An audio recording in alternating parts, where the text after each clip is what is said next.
You've seen the posters, the ships, the armor, the IMAX cameras pointed at the ocean.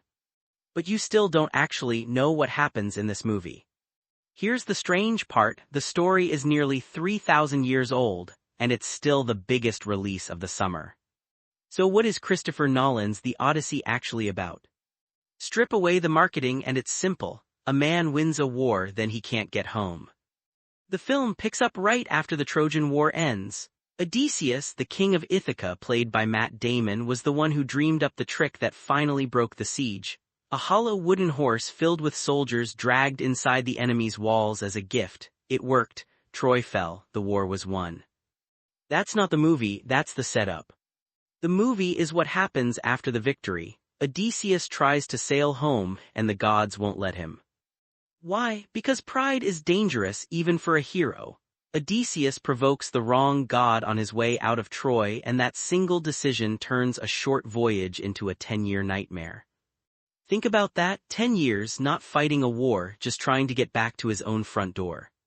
Along the way, he runs into the kind of dangers that have survived for 30 centuries because they still work as stories. A Cyclops named Polyphemus traps him and his men in a cave. Sirens sing a song so beautiful that sailors steer their ships straight into the rocks just to keep listening. A sorceress named Circe turns his crew into animals.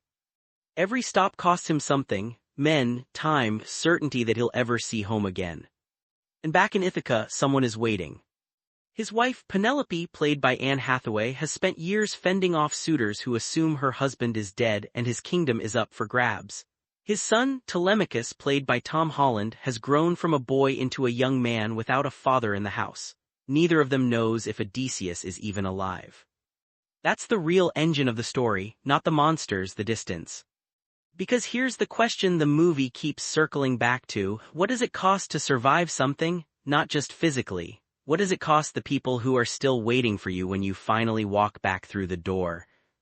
Nolan didn't pick this story because it's full of spectacle, even though it is. He picked it because it's one of the oldest surviving stories about a very specific kind of pain. The gap between who you were before the war and who you are when you finally come home from it. That's why the gods matter so much in this version. They're not just special effects. Zendaya plays Athena, a goddess who keeps intervening on Odysseus's behalf. But even with a god in his corner, he still has to make almost every hard choice himself. The film keeps asking whether fate is actually steering the ship, or whether it's just giving you cover for the decisions you were always going to make anyway. By the time Odysseus finally reaches Ithaca, he doesn't just walk in and announce himself. He has to figure out if the home he's been fighting to reach for a decade is even the same home he left, and whether the people in it will still recognize the man he's become.